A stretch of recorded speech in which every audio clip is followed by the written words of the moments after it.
Σήμερα ξεκινάμε ένα tour για να δούμε τι υπάρχει γύρω από την πλάγια του Φόρτσι, εδώ στην Μπαΐα. Λοιπόν, πίνετε συντονισμένοι, θα δούμε ποτάμι, θα δούμε κάστρο, πίσω μας βλέπουμε λίμνη, αυτή τη στιγμή τη λίμνη Τσιμιατούμπι, μια λίμνη με νερά σκούρα κάπως και την έχουν ονομάσει έτσι οι γηγενείς, οι αυτόχθονες λαοί που ζούσαν εδώ πριν έρθουν οι επόμενοι και κατακτήσουν οι Πορτογάλοι κλπ. Κατακτήσουν το μέρος. Αυτή τη στιγμή είμαστε με τον μπούκι μας, τον οδηγό μας τον Φελίπε, ο οποίος θα μας κάνει ένα tour στην περιοχή.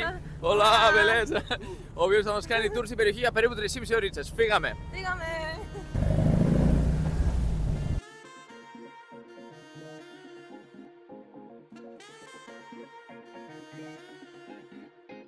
Τώρα περνάμε από μια περιοχή που ονομάζεται τα Πέρα και εδώ παλαιότερα οι άνθρωποι χτίσανε τα πάντα με παλαιά υλικά, έτσι, δηλαδή ήταν ας πούμε όλο από λάσπη, να πούμε πυλό κλπ. Σε κάποια φάση άρχισαν να εξυγχρονίζουν το μέρος και γι' αυτό πλέον είναι όλα διαφορετικά χτισμένα, μας εξηγούσε εδώ ο οδηγός μας. Οι άνθρωποι δηλαδή αναγκάστηκαν κατά μία έννοια να προσαρμοστούν στις νέες συνθήκες. Πάντως εγώ βλέπω μερικά σπιτάκια έτσι σε παλαιό στυλ ακόμα μέχρι σήμερα. Ήταν όλο πολύ φυσικό και βλέπουμε ότι όντως υπάρχει πάρα πολύ φύση εδώ γύρω, αλλά πλέον έχει αλλάξει το σκηνικό. Περνάμε από ένα μικρό τούνελ.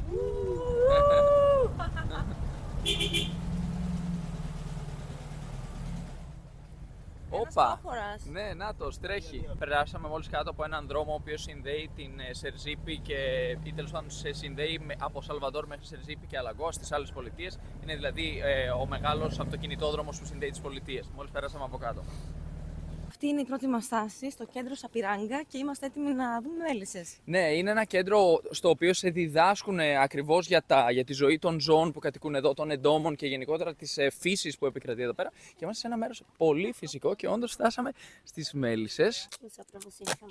Εδώ μέσα μας εξηγεί ότι υπάρχουν 4.000 θηλυκές μέλισσες και 1.000 αρσενικές μέλισσες, καθώς και μία βασίλισσα. Εδώ βλέπουμε την είσοδο και στην οποία μας εξηγεί εδώ η ξεναγός ότι υπάρχει πάντα μία μέλισσα μέσα για να διαφυλάξει την ασφάλεια του μελισσιού και όταν φύγει αυτή η μέλισσα πάει μία άλλη και κάθεται στην θέση της ώστε η πόρτα να είναι πάντα κλειστή. Πορτιέρης δηλαδή. Ακριβώς. Για όποιον θέλει να αγοράσει μέλι και να πάρει κάποιο μαζί του, λίγο μέλι μαζί του, ένα από τα είδη που είδαμε, γιατί είδαμε τουλάχιστον 3 είδη, ενδεχομένως να έχουν κι άλλα, κοστίζει 80 € το λίτρο. Wow. Πολύ ακριβό, έτσι. Ναι, ακριβό. Ανεβήκαμε και πάλι στο μπούγκι και πηγαίνουμε στη δεύτερη στάση του σημερινού tour. Θα πάμε σε έναν καταράκτη. Πάμε λοιπόν να κάνουμε μπάνιο σε καταράκτη.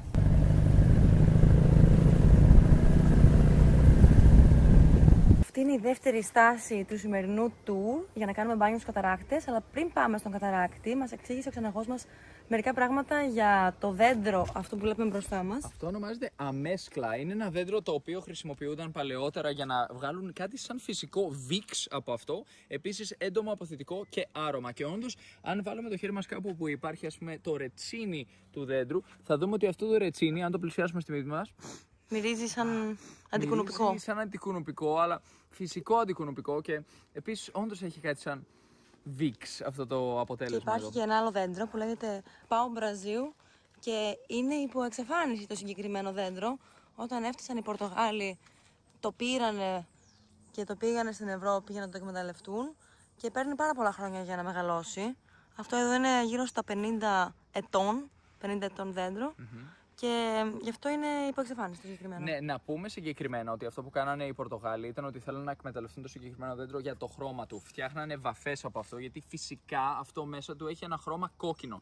Και έτσι αυτό που κάνανε ήταν ότι χρησιμοποίησαν πάρα πολύ τους ανθρώπους, τους γηγενείς εδώ, για να κόψουν αυτό το δέντρο και να το στείλουν στην Ευρώπη, στην Πορτογαλία. Και μάλιστα χρησιμοποίησαν και στη συνέχεια πολλούς ανθρώπους που φέρνουν εδώ σκλάβους από την Αφρική, γιατί δεν τους έφταναν οι γηγενείς με τόσο μεγάλη εκμετάλλευση που κάνανε, που πραγματοποιούσαν εδώ. Η περιοχή καλύπτει 600 εκτάρια και είναι περιοχή υπό προστασία. Η περιοχή ονομάζεται Σαπιράγκα, που στη γλώσσα των γηγενών σημαίνει όλιου βερμέλιου, δηλαδή κόκκινο μάτι. Για κάποιο λόγο είχαν ονομάσει τον καταράκτη, τον οποίο θα επισκεφτούμε έτσι, και από εκεί παίρνει το όνομά του και το όνομά της και η περιοχή Σαπιράγκα. Και τώρα είμαστε μπροστά από το ποτάμι Πουζούκα, που οι ντόπιοι το αποκαλούσαν Γκαμπόα. Γκαμπόα, δηλαδή στη γλώσσα των γηγενών, αυτό σημαίνει κάτι σαν γήπεδο ποδοσφαίρου. Εδώ οι παππούδες του ξεναγού μας, του Φελίπε, ο παππούς του έπαιζε ποδόσφαιρο εδώ. Γιατί λέει ανεβοκατεβαίνει το νερό με βάση την θάλασσα. Γιατί τι κάνει, συνδέεται αυτό το ποτάμι πιο κάτω με τη θάλασσα. Και επειδή αλλάζει η παλήρια της θάλασσας, μετακινείται αυτό το ποτάμι. Αργότερα σήμερα θα φτάσει εδώ που πατάμε αυτή τη στιγμή.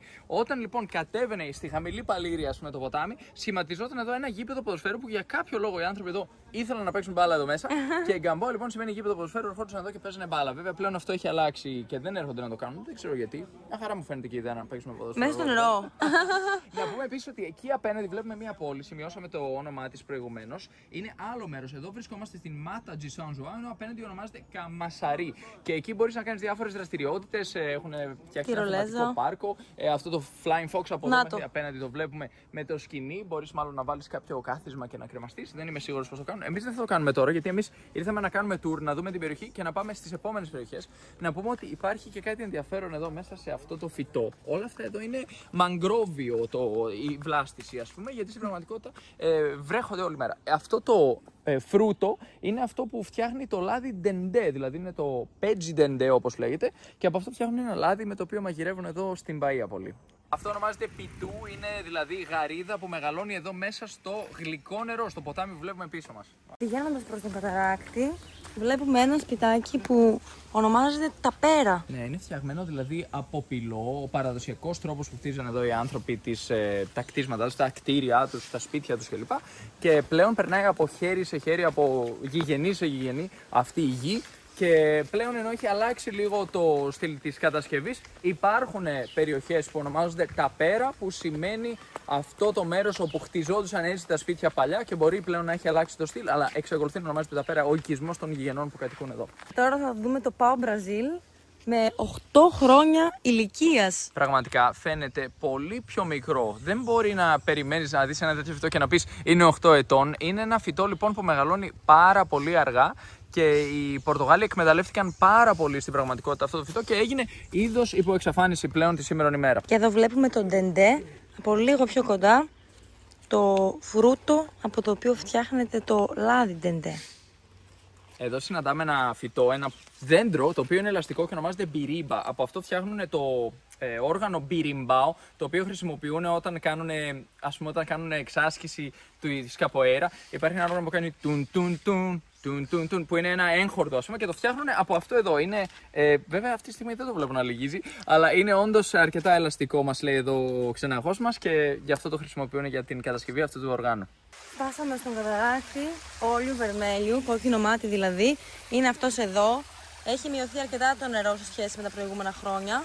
Δυστυχώς οι άνθρωποι δεν προσέχουν πάρα πολύ τη φύση και χτίζουν ξενοδοχεία, χτίζουν ποζάντας, έτσι.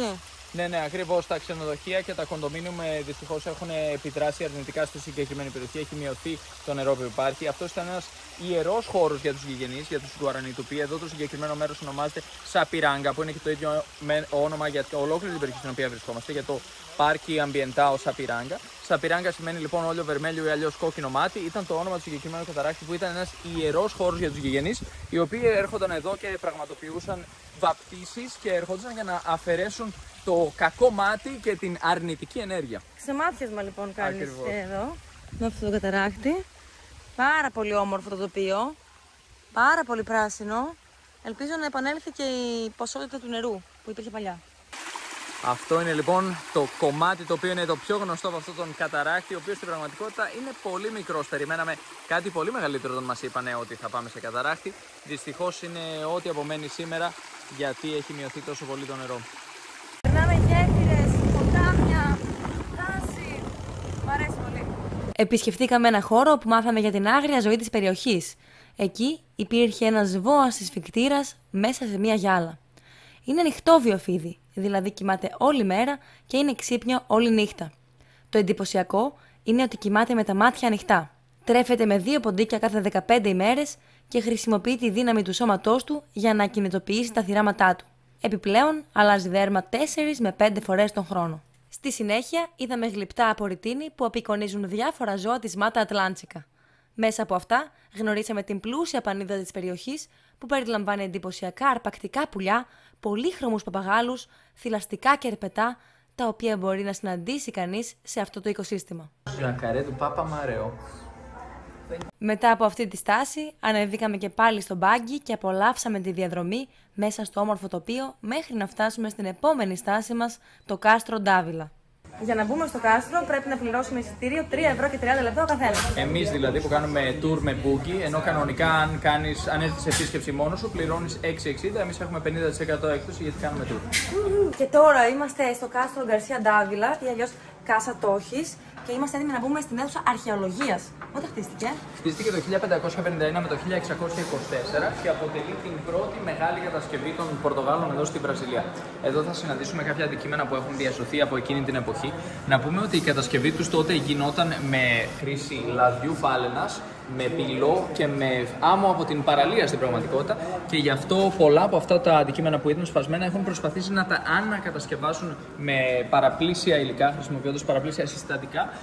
Επίσης, να πούμε ότι επειδή οι Πορτογάλοι χρησιμοποιούσαν πολύ αυτό το λάδι της φάλαινας για να κατασκευάσουν διάφορα πράγματα και να μπορέσουν να βρουν άλλα υλικά, πολλές φορές καθυστερούσε πολύ η κατασκευή των πραγμάτων γιατί έπρεπε να στείλουν το λάδι της φάλαινας στην Ευρώπη να κάνουν εμπόριο, να το ανταλλάξουν με άλλα προϊόντα για να μπορέσουν να συνεχίσουν τη κατασκευή διαφόρων πραγμάτων που χρειαζόταν να κατασκευάσουν. Εδώ υπάρχουν διάφορα αντικείμενα, εργαλεία. Αυτό συγκεκριμένα με τομή το χρησιμοποιούσαν για να μαρκάρουν τα ζώα και τους σκλάβους. Ναι, και εδώ αυτό είναι ανοιχτήρι, μάλλον τέλος πάντων κόφτης που άνοιγε τα γράμματα εκείνη την εποχή. Εδώ βλέπουμε κάποια νομίσματα που χρησιμοποιούνταν εκείνη την εποχή επίσης και διάφορα άλλα αντικείμενα. Και αυτά είναι μπάλες από κανόνι. Ναι, ακριβώς. Εδώ υπήρχαν 3 κανόνια. Ένα βρισκόταν εδώ στο κάστρο και 2 βρίσκονταν στην ακτή για να μπορούν να δούνε αν έρχονται εχθρικά πλοία και να τους επιτεθούν πριν προλάβουν να φτάσουν εδώ.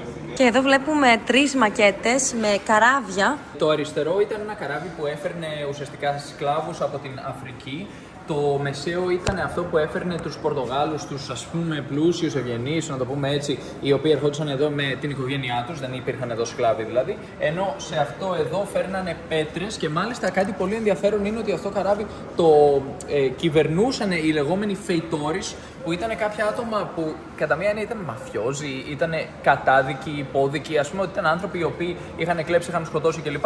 Και τους βάζουν να κάνουν αυτή τη δουλειά. Οι Πορτογάλοι δεν θεωρούνταν σκλάβοι, αλλά θεωρούνταν κατά μία έννοια κοινωνικά κατώτεροι, γιατί γενικά συνήθως αυτοί οι άνθρωποι είχαν χαρακτηριστικό χρώμα του δέρματος, ήταν λίγο πιο σκούρο από τους κλασικούς λευκούς Πορτογάλους, αλλά όχι τόσο σκούρο ώστε να θεωρούνται σκλάβοι της Αφρικής, που δεν θεωρούνταν άνθρωποι εκείνη την εποχή, αλλά θεωρούνταν κατώτεροι. Πολλοί από τους σκλάβους που ερχόντουσαν εδώ να πούμε ότι δεν φτάναν ζωντανοί δυστυχώς. Τους βάζανε στο υπόγειο του πλοίου, όπου δεν υπήρχε πολύ οξυγόνο, πέθαναν εκεί, έκαναν τις ανάγκες τους ο ένας πάνω στον άλλον και δυστυχώς πολλοί από αυτούς δεν επιβίωναν. Ναι, μιλάμε για το συγκεκριμένο πλοίο βέβαια, έτσι, για να δείξουμε ακριβώς την ίδια μακέτα. Ήταν αυτό εδώ. Όντως υπάρχουν μαρτυρίες ότι φτάνανε πάρα πολύ λίγοι από αυτούς σε πολλά πλοία ζωντανοί, γιατί μιλάμε για ένα τεράστιο ταξίδι εκείνη την εποχή, μέχρι να φτάσουν και με τις κακουχίες που περνούσαν και αν το πλοίο δεν βυθιζόταν κιόλας, γιατί πολλά πλοία δυστυχώς εκείνη την εποχή βυθίζονταν κιόλας. Εδώ λοιπόν στο τρίτο πλοίο ήταν οι άνθρωποι που ήταν πάρντο.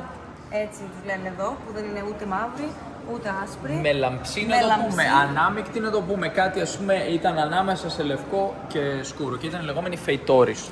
Εδώ βλέπουμε μερικά ακόμα αντικείμενα, φτιαγμένα από τα υλικά που προαναφέραμε. Πυλό δηλαδή, λάδι φάλαινας και άμμο. Βραδύπους. Βραδύπους είναι το λεγόμενο ζώο πρεγγίσα που μπορεί κάποιος να συναντήσει εδώ στην περιοχή, αν το ψάξει λίγο. Ένα πτηνό και ένα ελροειδές. Στην αίθουσα αρχαιολογίας υπήρχε μια μακέτα του κάστρου που απεικόνιζε πώς ήταν στην εποχή του. Δίπλα της, διάφοροι ενημερωτικοί πίνακες παρουσίαζαν την ιστορία του χώρου. Εδώ βλέπουμε έναν πίνακα που αναπαριστά τον ιδιοκτήτη ας πούμε, και αρχηγό της περιοχής και του κάστρου, τον Γκαρσία Ντάβιλα, ο οποίος βλέπουμε ότι συνοδεύεται από τους σκλάβους που είχε εκείνη την εποχή, τους σκλάβους της Αφρικής, αλλά και τους γηγενείς σκλάβους εδώ της περιοχής. Εδώ υπήρχε ο εξής διαχωρισμός και μπορούμε να το δούμε καλύτερα και στον επόμενο πίνακα. Χρησιμοποιούσαν τους σκλάβους από την Αφρική που είχαν μαύρο χρώμα δέρματος έξω για να κάνουν εργασίες, κουβάλιμα, χτίσιμο κλπ. Ενώ εδώ βλέπουμε πολύ καλύτερα ότι οι γηγενείς δουλεύανε στο κτήμα, δηλαδή τους είχαν περισσότερο για να δουλεύουν με τα φυτά, να σκάβουν, να σκαλίζουν, ενώ τους ανθρώπους που φέρναν, τους σκλάβους που φέρναν από την Αφρική για να χτίσουν κτίρια, να κάνουν τις βαριές και σκληρές δουλειές. Ουσιαστικά προσπαθούσαν να εκμεταλλευτούν το γεγονός ότι είχαν περισσότερη μελανίνη, κάτι το οποίο τους έκανε να αντέχουν περισσότερη ώρα κάτω από τον ήλιο, να μην παθούν καρκίνο του δέρματος δουλεύοντας κάτω από τον ήλιο και είχαν και μυϊκή διάπλαση μεγαλύτερη από τους γηγενείς και έτσι χρησιμοποίησαν τους γηγενείς για άλλες δουλειές και τους σκλάβους Αφρικάνους για άλλες δουλειές. Και τώρα βγήκαμε από την αίθουσα αρχαιολογίας για να ρίξουμε μία ματιά στο κάστρο. Αλλά πριν δούμε το κάστρο, τι βλέπουμε? Βλέπουμε ένα δέντρο το οποίο είναι 140 ετών. Λέγεται Άγορη Καζαμεντέρα ή αλλιώς Φιγκέρα Μπράβα. Να πούμε ότι το συγκεκριμένο δέντρο ουσιαστικά αποτελείται από πολλά δέντρα, από ό,τι καταλάβαμε από την εξήγηση εδώ του γκία μας, του ξεναγού μας. Μας είπε ουσιαστικά ότι ενώνονται και σχηματίζουν ένα μεγάλο δέντρο που ουσιαστικά θα μείνει για πάντα ενωμένο και από ό,τι φαίνεται ζει και για πάρα πολλά χρόνια. Είναι αιωνούριο. Ναι, δες εδώ τα κλαδιά μέχρι που φτάνουν έτσι, μέχρι κάτω. Και έχουν τοποθετήσει ένα ηχείο που μιλάει λίγο για την ιστορία του μέρους, ενώ στο βάθος βλέπουμε και τα αρχαία, έτσι τα ερείπια, αν θέλετε, του κάστρου που πλέον δεν διασώζεται όπως ήταν. Προφανώς εγκαταλείφθηκε από την οικογένεια των Πορτογάλων πριν σχεδόν 2 αιώνες, οι οποίοι το άφησαν, το εγκατέλειψαν και βλέπουμε σήμερα πως τι έχει παραμείνει από αυτό. Είμαστε στην εκκλησία που βρισκόταν εδώ μέσα στο κάστρο, στην εκκλησία που ονομάζεται Καπέλα Νόσα Σενιόρα da Conceição, η κυρία της Λήψεως. Και εδώ είναι ο Σαν Φρανσίσκο και ο Σαν Πέντρο, ο Άγιος Φρανσίσκο και ο Άγιος Πέντρος. Βλέπουμε ότι η εκκλησία διατηρείται στην παλαιά μορφή της, σχεδόν αποκλειστικά. Το μόνο που δεν είναι στην αρχική της μορφή είναι το πάτωμα. Ναι, το οποίο έχει πλέον αντικατασταθεί με πιο μοντέρνα υλικά γιατί ήταν κατεστραμμένο. Οι πέτρες, ο τοίχος είναι κατασκευασμένος με πέτρες και από εδώ αλλά και από την Πορτογαλία και την Γαλλία. Βλέπουμε και τον τρούλο, ο οποίος έχει ένα πολύ ιδιαίτερο χρώμα, το οποίο πήραν από το Πάο Μπραζίλ, από εκείνο το δέντρο που είδαμε προηγουμένως. Ο ξεναγός μας εξήγησε ότι αυτή η πρώτη αίθουσα που μπήκαμε ήταν η αίθουσα που δούλευαν οι γυναίκες, οι μαύρες σκλάβες που είχαν φέρει από την Αφρική, έφτιαχναν αλεύρι, ξεχώριζαν το ρύζι από τον καφέ, κοιμόντουσαν εδώ και δούλευαν ταυτόχρονα, όλα στον ίδιο χώρο. Να πούμε επίσης ότι αυτή τη στιγμή πατάμε πάνω σε ένα υπερυψωμένο δάπεδο, γιατί από κάτω γίνονται εξκαφές, ανασκαφές, για να μπορέσουν να βρουν και άλλα αρχαία υλικά ή τέλος πάντων υπολείμματα από το κάστρο και άλλα πράγματα που χρησιμοποιούσαν εδώ τότε οι Πορτογάλοι, αλλά και οι σκλάβοι που ζούσαν εδώ. Και αυτή η αίθουσα εδώ επίσης ήταν για τον ίδιο λόγο. Υπήρχαν περίπου 20 γυναίκες μέσα σε αυτόν τον χώρο. Όλες εργαζόντουσαν καθημερινά για να κάνουν τη δουλειά που προαναφέραμε με το διαχωρισμό και την επεξεργασία τροφής. Ερχόμαστε σε ένα χώρο όπου βλέπουμε τα ερείπια του εσωτερικού χώρου του κάστρου. Έτσι, εδώ κατοικούσαν οι ευγενείς αυτοί οι Πορτογάλοι σε αυτόν τον χώρο. Μπορούσαν μάλιστα να δούνε τις σκλάβες να εργάζονται. Υπήρχε μια πόρτα βέβαια που χώριζε τον χώρο, αλλά ήθελαν να έχουν τον έλεγχο, να μπορούν να ελέγχουν τι εργασία συμβαίνει. Δεν μπορούσαν δηλαδή οι σκλάβοι να έρθουν σε αυτόν εδώ το χώρο, αλλά οι Πορτογάλοι μπορούσαν να δουν. Και εδώ βλέπουμε ότι ο τοίχος είναι φτιαγμένος από πέτρες που έφεραν από την Πορτογαλία. Αυτή εδώ δηλαδή, αυτή ήταν ήδη επεξεργασμένη και είχε τοποθετηθεί σε σκάφος, σε βάρκα που τη φέρνανε μέχρι εδώ, ενώ αυτού του είδους η πέτρα ήταν ντόπια, είναι εδώ από την Μπαία. Πίσω μας βλέπουμε ένα χώρο όπου τοποθετούσαν τα όπλα τους. Είναι όπως ονομάζεται εδώ αρμάριου. Άρμα σημαίνει όπλο. Αρμάριο εντωμεταξύ πλέον σήμερα σημαίνει ντουλάπα. Και βγαίνει από εδώ, βγαίνει από την ονομασία αυτού του χώρου όπου φυλάγανε τα όπλα. Τοποθετούσαν δηλαδή εδώ διάφορα όπλα. Τώρα ανεβαίνουμε τη σκάλα και θα φτάσουμε στον πρώτο όροφο. Να πούμε ότι αυτό το τμήμα είναι το αρχικό τμήμα της σκάλας, δεν διασώζεται ολόκληρο, γι' αυτό βλέπουμε ότι κάποια τμήματα έχουν αντικατασταθεί από μεταλλική σκάλα πλέον. Και εδώ βλέπουμε ότι παλαιότερα υπήρχε μια σκάλα που οδηγούσε στον δεύτερο όροφο, η οποία πλέον δεν διασώζεται, αλλά βλέπουμε ότι υπάρχει αυτό το κομμάτι που θυμίζει ουσιαστικά ότι εδώ υπήρχε η σκάλα. Αυτή τη στιγμή βρισκόμαστε 73 μέτρα άνω του επίπεδου της θάλασσας και μπορούμε να δούμε τη θάλασσα στο βάθος. Συγκεκριμένα μπορούμε να δούμε μέχρι και τον φάρο που βρίσκεται μέσα στο χωριό, εκεί που βρισκόμασταν φυσικά τις προηγούμενες ημέρες, χθες το βράδυ κλπ. Εκεί είναι λοιπόν η πράη του Φόρτσι και λίγο πιο κοντά μπορούμε να δούμε κάποια σπίτια που βρίσκονται σε ένα πολύ ακριβό ξενοδοχείο, το Τσίβορι, που έχει σπίτια μέσα που κοστίζουν εκατομμύρια το καθένα και είναι 5 αστέρων, ξενοδοχείο 5 αστέρων. Και από εδώ ο κόσμος παρακολουθεί το ηλιοβασίλεμα κανονικά, αλλά εμείς κάναμε το συγκεκριμένο tour το πρωί και έτσι δεν υπάρχει ηλιοβασίλεμα. Ναι, φυσικά όποιος κάνει το tour το απόγευμα θα μπορέσει να παρακολουθήσει και το ηλιοβασίλεμα. Ο ήλιος ανατέλει από την πλευρά του χωριού. Από τον βορρά. Από τον βορρά, ενώ δει από την μεριά του νότου που μπορούμε να δούμε από αυτή τη μεριά του κάστρου. Εδώ βλέπουμε τι απομένει από τον πρώτο όροφο, τι έχει διασωθεί. Δυστυχώς έχει καταστραφεί ένα τεράστιο μέρος του κάστρου. Αλλά βλέπουμε ότι το πάτωμα ουσιαστικά του πρώτου όροφου ήταν όλες αυτές οι πέτρες, το σχημάτιζαν αυτές οι πέτρες που έφεραν από την Πορτογαλία, ήδη σκαλισμένες και κομμένες σε συγκεκριμένα μεγέθη για να μπορέσουν να σχηματίσουν το δάπεδο του πρώτου ορόφου. Ενώ βλέπουμε ότι το σχήμα του κάστρου γενικότερα μέσα είχε αυτό το στυλ του λαβυρίνθου. Εδώ βρισκόμαστε τώρα στον εσωτερικό χώρο του κάστρου. Από την άλλη πλευρά οι ευγενείς φιλούσαν τον πλούτο τους. Και από εδώ. Και από εδώ ήταν οι επισκέπτες. Δηλαδή, αυτό που κάνανε οι Πορτογάλοι ήταν ότι διαχωρίζαν το δικό τους προσωπικό τμήμα εκεί που ζούσαν, εκεί που είχαν τον πλούτο τους κλπ. Για να μην ζηλεύουν οι επισκέπτες. Και εδώ οι επισκέπτες είχαν ξεχωριστή είσοδο. Έρχονταν λοιπόν οι επισκέπτες, μέναν σε αυτό το χώρο. Υπήρχε μια σκάλα που οδηγούσε εδώ στον πρώτο όροφο, ανεβαίνοντας από αυτό που βλέπουμε σαν παράθυρο πλέον. Και από την άλλη μεριά επίσης. Υπήρχαν δηλαδή δύο σκάλες. Οι άνθρωποι έρχονταν εδώ οι επισκέπτες και μέναν σε αυτό το χώρο. Δεν μπορούσαν να δουν ουσιαστικά το εσωτερικό του σπιτιού, αν θέλετε, των ευγενών και έμεναν εδώ σε αυτούς τους χώρους οι επισκέπτες. Λοιπόν, αυτό που διασώζεται πλέον είναι αυτό το τμήμα που βλέπουμε εδώ. Μόλις μας εξήγησε ο ξεναγός μας ότι εδώ στο χώρο των επισκεπτών υπήρχαν 3 υπνοδωμάτια. Βλέπουμε ότι το κάθε υπνοδωμάτιο είχε μία πόρτα. Φαίνεται σαν μια μεγάλη πόρτα, σαν παράθυρο βασικά αυτή τη στιγμή. Πλέον, ναι. Ήταν 3 σε αυτό το τμήμα, περισσότερα φυσικά και από την άλλη μεριά. Λογικά ήταν το ίδιο, ήταν συμμετρικό. 3 εδώ, 3 και από την άλλη. Συνολικά το κάστρο είχε 26 δωμάτια. Wow. Κάτι άλλο πολύ ενδιαφέρον είναι ότι εδώ που υπάρχει ένα υπόγειο. Κάτω από την σκάλα ουσιαστικά βρισκόμαστε αυτή τη στιγμή. Είναι το μέρος όπου έθαβαν τα μέλη της οικογένειάς τους. Ναι, βρήκανε 3 κρανία εδώ στις ανασκαφές που έγιναν, ενώ τους μαύρους σκλάβους τους θάβανε εκτός κάστρου. Οι λευκοί, τα μέλη της οικογένειας, θαόταν εδώ. Και τώρα βγήκαμε έξω στην αυλή, όπου γινόντουσαν τα πάρτι, οι γιορτές. Δεξιώσεις όπου βρίσκονταν πολλές οικογένειες από Πορτογάλους που κατοικούσαν εδώ εκείνη την εποχή. Οι πλούσιοι λοιπόν, οι ευγενείς, βρισκόντουσαν εδώ για να γιορτάσουν τα Χριστούγεννα και διάφορες άλλες δεξιώσεις πραγματοποιούσαν εδώ. Δεξιά και αριστερά μπορούμε να δούμε πού βρίσκονταν οι επισκέπτες, οι ξενώνες, ενώ πίσω υπήρχε άλλη είσοδο στο υπόλοιπο κάστρο που δεν μπορούσαν να περάσουν οι επισκέπτες. Μπορούσαν όμως να παραμείνουν εδώ όλοι και να κοινωνικοποιηθούν μεταξύ τους φυσικά όταν ερχόντουσαν εδώ για να πραγματοποιήσουν δεξιώσεις και άλλες διοργανώσεις. Και να βλέπουν αυτήν την υπέροχη θέα, έτσι. Αυτό το τμήμα είναι όπου βρισκόταν ένα κανόνι στο πάνω τμήμα, στον πάνω όροφο φυσικά. Εδώ υπήρχε μια σκάλα που οδηγούσε σε αυτό το κανόνι και υπήρχε και μια φλόγα η οποία έδινε το σήμα, το σινιάλο στις βάρκες που ερχόντουσαν εδώ φέρνοντας σκλάβους και διάφορα υλικά, πέτρες κλπ. Ξέρανε λοιπόν οι άνθρωποι, οι βάρκες, πηγαίνουμε προς το κάστρο, είχαν λοιπόν αίσθηση της κατεύθυνσης στην οποία έπρεπε να ακολουθήσουν. Τώρα περιμένουμε τη βάρκα για να κάνουμε ένα tour μέσα στο tour. Αυτό είναι προαιρετικό. Δεν το κάνουν όλοι. Δηλαδή, άμα θέλεις, μπορείς να πάρεις τη βάρκα για να πας στο επόμενο σημείο ή μπορείς να πας με τον μπάγκι.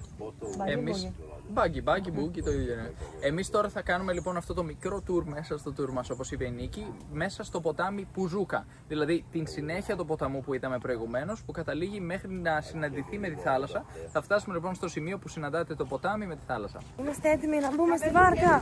Ναι, να τη βάρκα. Όλα! Olá, tudo bem? Agora cruzando o rio Pujuca sentido a praia. Let's go.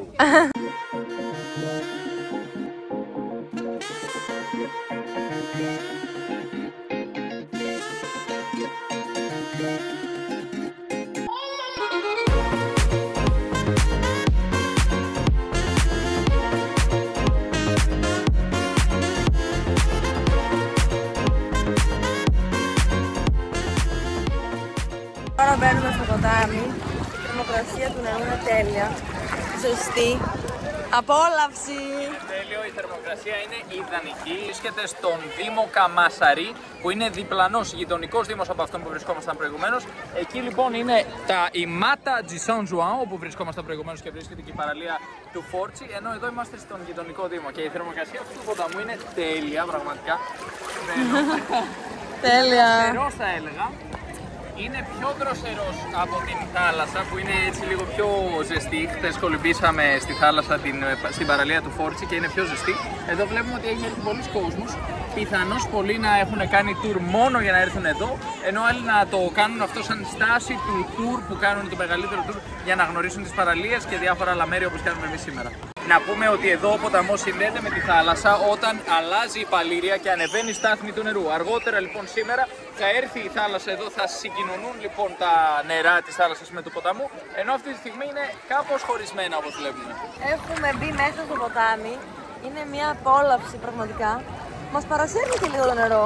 Είναι έτσι ένας όχι πολύ ερμηνευτικός ποταμός, αλλά έχει μια τάση να σε πηγαίνει προς τη θάλασσα. Και σε οδηγεί κατευθείαν προς τα βράχια από ό,τι βλέπω, Νίκη.